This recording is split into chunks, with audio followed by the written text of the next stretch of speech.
개표장에서는 이렇게 100장 단위로 투입을 하는 조작이 일어날 수 있다. 이렇게 해서 사실 1단계 작업은 끝나는 겁니다. 뭐냐면 사전투표에서 대규모의 민주당 표를 집어넣고 거의 다 맞춘 겁니다. 여기서 사실상 각 동별로 그냥 이제 몇 장 정도 만 맞추면 되는 그런 상태. 하지만 사전투표를 정확하게 예측하기는 어렵기 때문에 그 당일 투표를 먼저 확인한 다음에 사전 투표를 또 하는 그런 과정이 있는데요. 사전 투표에서 정확한 표를 정확하게 맞춰야 되는데, 그러면은 각 그 동별로 몇 장 정도 10표가 될 수도 있고요. 20표가 될 수도 있고요. 어느 정도는 이걸 맞춰 나가야 됩니다. 맞춰야 되는데 이걸 일찍 맞췄으면 안 되고, 사전 투표가 거의 끝날 때쯤에 가서 이거를 이제 조금씩 조절해서 맞춰야 되는데, 조절하는 방법은 아주 간단합니다. 2번표를 1번표로 한다든지 3번표를 1번표로, 아니면은 2번표를 무효표로 빼버린다든지, 그리고 무효표를 1번으로 넣는다든지, 그리고 재미있는 것은 아주 가끔은 1번표를 또 무효표로 하기도 합니다. 예. 왜냐하면 정확하게 맞춰야 되니까.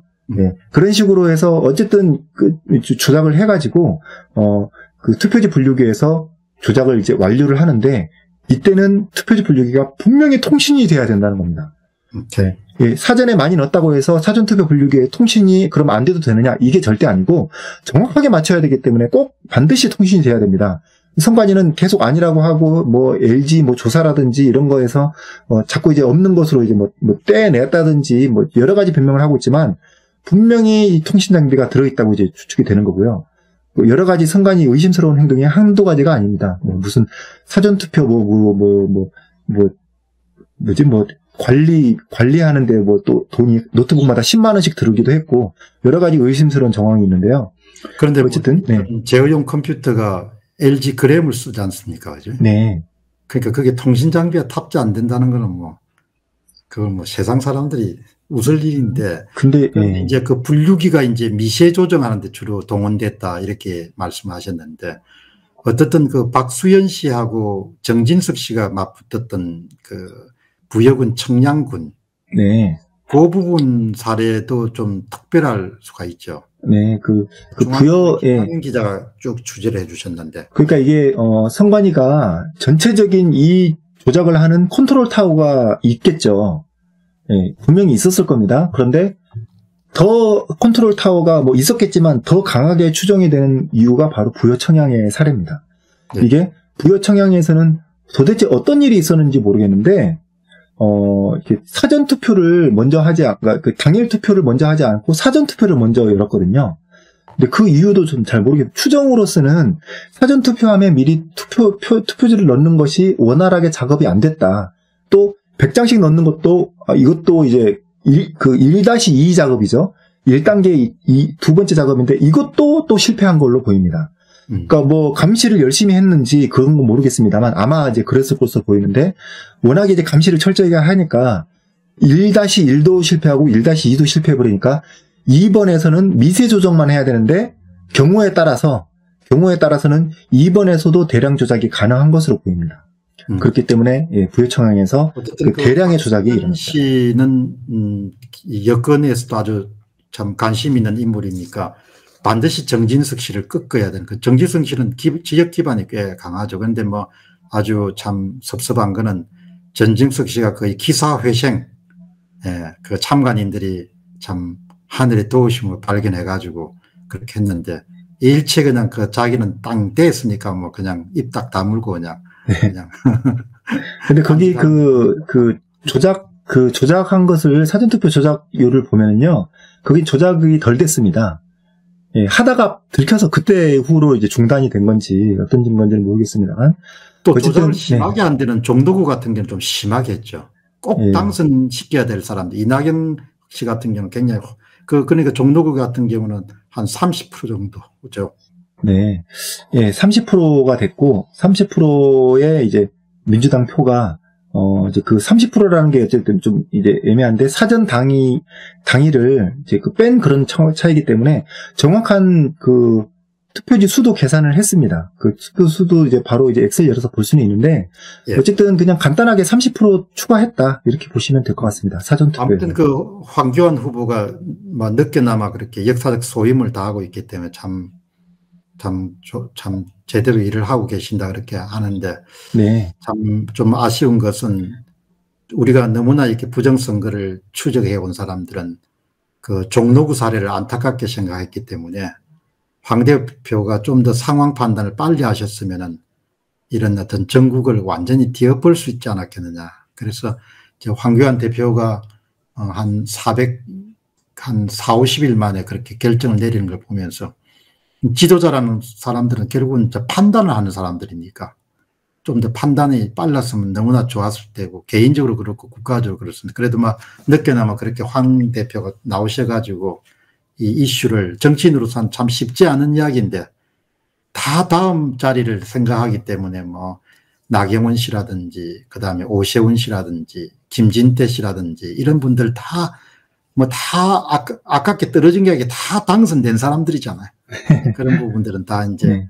결국은 다음에 정치적 경력 관리를 위해 입을 다물었지만 그 황 대표가 그렇게 전부를 던져서 참 잘하고 있다. 이렇게. 그래서 이제 최재형 후보나 윤석열 후보나 홍준표 후보나 안철수 후보나 윤희숙 후보나 장기표 후보나 이런 분들이 분명히 기억하셔야 될 것은, 이것은 좌우의 문제도 아니고 당락의 문제도 아니고 여야의 문제도 아니고 그야말로 국헌 문란 행위다. 이렇게 이경복 선생님은 국헌 문란이자 내란죄에 해당한다 이렇게 이야기하시는데, 어떻든 지금 이제 말씀하신 거까지 이렇게 딱 됐는데, 이제 마지막 곡이 그 개표장 안에서 남은 마지막 단계가 잔여 투표지 문제가 또 남았는데, 그거. 네. 그래서 이제 분류기와 조작 서버를 통해서 이제 긴밀하게 조작을 하는데요. 이 조작하는 그 과정에서 마지막에는 한 표가 모자라거나 한 표가 또 그 많거나 이럴 수 있습니다. 이게 뭐 완벽하게 조작을 하더라도 마지막에서는 뭐 이제 계산을 하다가 소수점이 나온다든지 여러 가지 그런 상황들이 있기 때문에 결국은 한 표가 모자라거나 남거나 하는 상황이 있는데, 여기는 이제 강북구인데요. 강북구에서 잔여 투표지에 봉인을 뜯어가지고 투표지를 가져와서 자연스럽게 이제 투표지를 넣었다가 이제 계산이 안 받으니까 또 다시 또 넣었다가 뺐다가 왔다 갔다 하는 그런 충격적인 영상이 나왔는데, 이게 이제 그 미디어에이님 그 영상이었는데요. 이게 초반이었습니다. 5월 달쯤에, 작년 5월 달쯤이었기 때문에 4.15 총선 지난 직후였는데요. 그때도 이게 왜 이런 행동을 하는지 이해를 못했죠. 그리고 이제 그 이종원 씨, 그분이 이제 그 비례대표 용지에 대해서 엉망으로 관리가 돼 있을 뿐만 아니라 투표지가 전혀 뭐 다른 색깔로 보이는 것들이 또 이제 뒹굴고 있었다 이래가지고 충격을 받아서 그걸 보고 이게 부정선거라고 또 얘기도 하고, 또 이제 그 당시에 현직 의원한테 이걸 제보를 했다든 등에 전혀 이걸 이제 그 나쁜 의도로 하려는 게 아니었음에도 불구하고 지금 감옥에 가 있는데, 그게 뭐냐면은 잔여 투표 용지를 보관하는 그 보관 장소에 허락 없이 들어갔다. 이게 지금 상당히 컸거든요. 근데 여기 이 선관위 직원인지 개표 사무원인지 모르겠는데 아마 직원이겠습니다만, 자기들은 쉽게 그냥 봉인지 뜯어가지고 몇 개 꺼낸 다음에 넣고 이제 봉인 그 잔여 투표지가 사실 얼마였는데 얼마가 아니고 다 수정해서 금방 수정 찍고 지들은 도장 찍고 봉인도 다시 해버리더라고요. 이런 짓을 자기들은 이렇게 간편하게 해버리는데, 이 사람들은 도대체 징역을 얼마나 먹어야 되나 이런 생각이 좀 들더라고요. 이분들도 좀 고소를 해야 돼. 마지막 표 맞추기에 이제 거소, 선상, 재외 국민들도 많이 동원돼 가지고 보니까 뭐 전국 차원에서 그 지역구만 한 35군데, 비례대표만 37군데, 그 대부분이 이제 뭐 동대문구 2표, 뭐 대구 남구 뭐 3표 뭐 이렇게 돼 있던데, 이런 것도 다 숫자 짜맞추기 작업에 동원됐을 가능성이 높죠. 네, 그 데이터를 저도 이제 공병호 TV에서 내용을 봤습니다. 그 시스템 전문가 K님 의 데이터를 보고 이제 저도 알게 됐는데, 그분이 이제 조사를 한 게 이게 참 대단하신 분인데요. 네. 근데 그분이 조사하신 걸 보니까 서울 지역에서는 이런 어떤 그게 거의 없어요. 없어요. 예, 거의 하나밖에 없어요. 예, 하나다. 근데 지역은 많다. 이제 거기에 대해서 이제 우리 저기 대구 경북 지역 이쪽이 뭐 병신 핫발이냐 이런 식으로 이제 방송을 하셨는데 제가 보기에는 이렇습니다. 이제 그 말씀도 맞을 수 있는데 그 추측과 더불어서 제가 또 제 추측으로서는 이걸 이제 결국은 조작이 완벽하게 안 된 걸 맞추는 과정이거든요. 예. 그럼 반대로 생각해 보면 서울은 그 선관위 직원들이 교육이 잘 돼가지고 조작을 아주 참 잘했다. 투표지 분류기를 통해서 조작 서버와 연결을 돼가지고 조작을 참 훌륭하게 잘했다. 근데 지역은 이제 좀 교육이 좀 잘 안 돼가지고 이 지역 이 선관위 직원들은 교육이 좀 잘 안 돼가지고 이 마지막에 좀 오차가 좀 많이 났다. 그걸 다 메꿔 놔야 되는데 그러다 보니까 지역에서 많이 실수가 나니까 이제 그 잔여 투표지나 이제 뭐 고소 선상 이런 것들을 메꿔 놓는 게 조금 그런 빈도가 잦았다. 실수를 메꾸는 그 과정이 좀 빈도수가 높았다. 이렇게 좀 추정이 됩니다. 그러니까 경상도 핫바지는 아니고 네. 좀 이렇게 거칠게 이 조작을 해놓으니까. 아니, 그 경상도 분들이 이제 좀 조작이 좀 원활하지 않을 수도 있지 않습니까? 또 뭐 전라도나 이런 데서도 또 조작이 원활하지 않더라고요.